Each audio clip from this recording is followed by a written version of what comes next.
Praise the lord.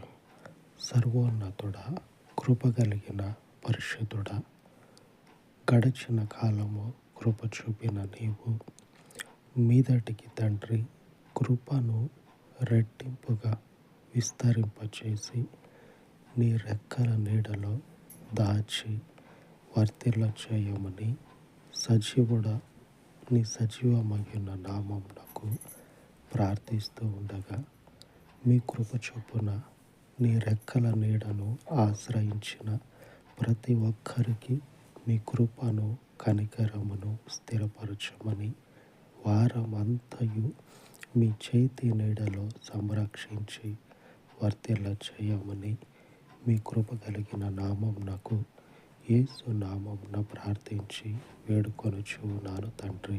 ఆమేన్, ఆమేన్. సర్వోన్నతుడైన దేవుని కృప నిత్యము మనకు తోడై ఉండును కాక. ఆమేన్, ఆమేన్.